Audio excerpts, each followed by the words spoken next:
Hello and welcome to Easter Egg Hunting, a show that dissects your favorite games looking for hidden secrets and Easter eggs. We're gonna try our hardest to show you any and all Easter eggs that we can find in any game, and we'll even be throwing in a bit of trivia as well. We've now reached part 2 of our long journey through the main series Mario titles, and last time we left off at the beginning of Super Mario Bros. 3, so let's just not waste any more time and get straight on with the rest of it.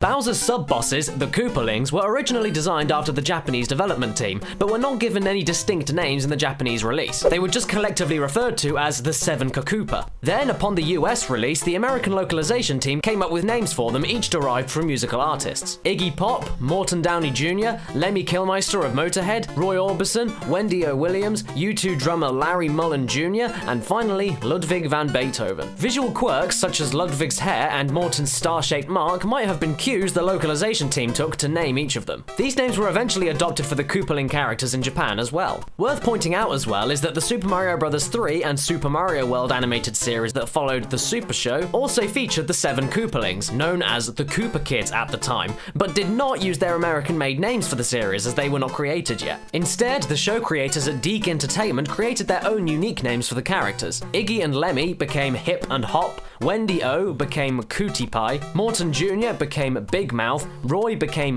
Bully, Larry became Cheatsy, and Ludwig became Kooky.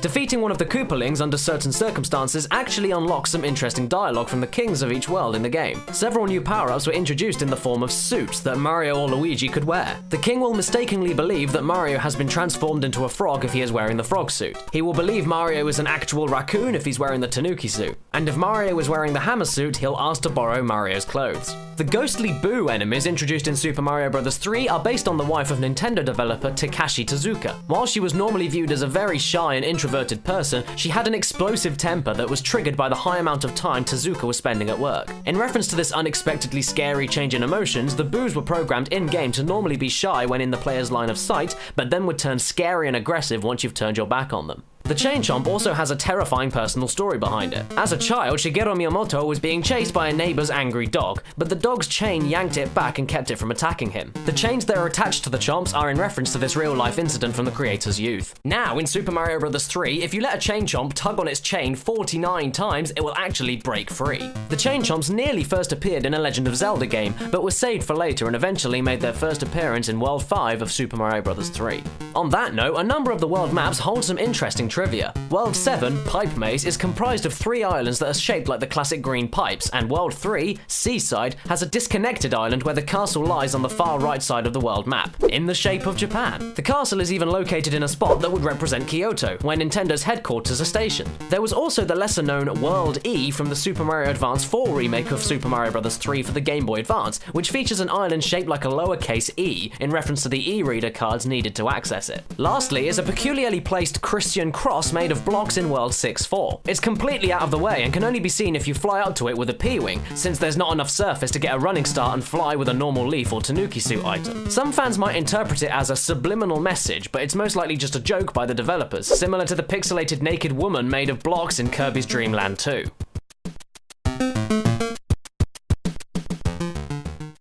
And now we're going to jump into the world of 16-bit on the Super Nintendo with Super Mario World. Super Mario World led to the premiere of an important new staple character for the franchise, Yoshi the Dinosaur. Yoshi was a concept planned all the way back for the original Super Mario Bros. By Miyamoto himself, but the technical limitations prevented Mario from having an animal companion. Graphics designer Shigefumi Hino helped to design Yoshi for the first 16-bit Mario game on the Super Famicom, and interestingly enough, Yoshi was at one point going to be a type of friendly Koopa, as opposed to a dinosaur. This is why his saddle actually resembles that of a tiny Koopa shell. Also worth mentioning is that according to a 1993 Nintendo character guide, Yoshi's full name is T. Yoshisaur Munchakoopas. One thing that's easy to be overlooked is that the seemingly random symbol on the mailbox of Yoshi's house is actually the logo for Japan's postal service. Another location near the start of the game, the Yellow Switch Palace on Yoshi's Island, is actually called Kappa Mountain. Kappas are mythological creatures that have bowl-like depressions on their heads that can hold water. Comparing the small cliff with grass and a pond in it as you climb up the mountain,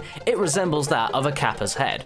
As mentioned previously, the Koopalings were named after musicians by the Nintendo of America localization staff, and similarly, the new Triceratops-like enemies, Reznor, found in the 4 fortresses of Dinosaur Land, are named after singer-songwriter Trent Reznor. As expected, certain bits of text are changed between the English and Japanese releases of the game, such as Bowser's name being labeled as Koopa on his castle, but one particular Japanese cultural reference can still be subtly found in the game. The bonus stages found throughout the game, where you must hit 3 blocks in a certain order to get an extra life, confirm that you've hit the right block with a circle. In Japan, a circle is generally used as a symbol of confirmation, as opposed to a check mark. Probably the most bizarre alteration between the different regional versions of the game is that in the original Japanese game, Yoshi is capable of eating the jumping dolphins that appear in Vanilla Secret 3 and in a hidden area near the end of Chocolate Island 1. This was added back into all regions of the Game Boy Advance port, Super Mario Advance 2, Super Mario World. Super Mario World introduced several new enemies to the series that would stay for many games to come. One such enemy was the lava monster, Blarg, which players would recognize from the later stages of Vanilla Dome. That said, the Blargs actually make an appearance earlier in the game in a section of Vanilla Dome's first stage when Mario must run across a sinking platform. It's just not likely that you'll encounter one. Blargs later appeared with a heavy redesign in Yoshi's Island for Super Nintendo, and were meant to reappear in Super Mario 64 with their original Super Mario World designs, but were unfinished. A work-in-progress animation of a Blarg can be seen in Mario 64 through hacking. The game also has Big Boo enemies, which are generally thought to be impervious to attack unless you have something to throw at them. However, it is actually possible to kill the Big Boos without throwing objects. It can be done by sliding down the staircases directly into the Big Boos, or by using the Feather Cape power-up by gathering enough speed for a glide and then doing a slide attack along the ground right into it.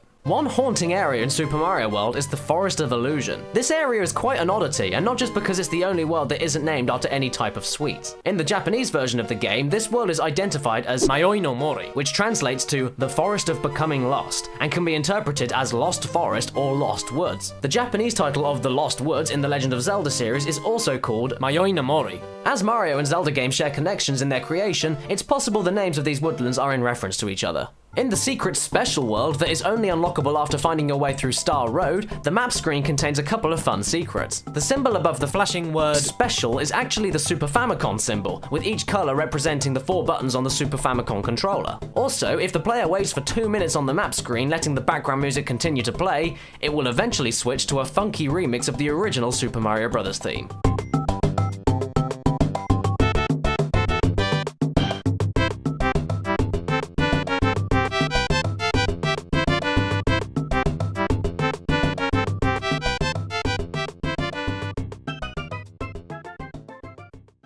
And just before we wrap this episode up, let's have a quick dive into the next console up, the Nintendo 64, where we're going to be having a look at Super Mario 64. Super Mario 64 is notable for being the first Miyamoto-developed game to feature Charles Martinet as the voice of Mario, who had already been performing the character for trade shows with Nintendo's real-time animation system, as well as the first ever Mario game he starred in, Mario's Fundamentals. Martinet recorded a number of voice clips for the game, including several that were added to the American port of the game that fans will definitely recognize, such as the "Hello!" on the title screen, "Let's go!" upon choosing a level, and even Mario's sleep talking after the player leaves him idle for a few minutes.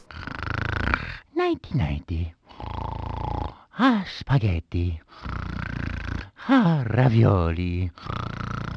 Ah, mamma mia. Right at the very start of the game, you can enter water in the castle courtyard to find a secret. Occasionally, when you jump up and down out of a shallow pool of any body of water in the game, a fish will actually splash out amidst the water particle effect. The Japanese version of Mario 64 also features a different painting for the third stage, Jolly Roger Bay, which is a picture of some bubbles with a blue rim. The American version changed this to a picture of the level's sunken ship, and then the bubble version of the picture was later used in all versions of Super Mario 64 DS. There is also a star in Jolly Roger Bay that was changed to being hidden inside of a box for the American version, as opposed to it just being simply left right out in the open. Again, Super Mario 64 DS sides with the Japanese version and leaves the star out in the open.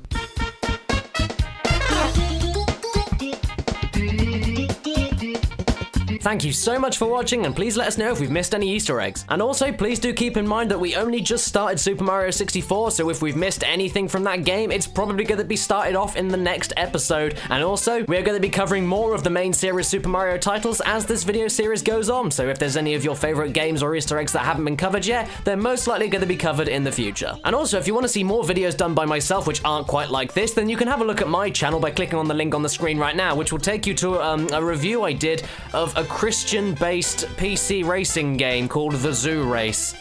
It's as bad as it sounds. Trust me, you're gonna have to see it. You won't believe it.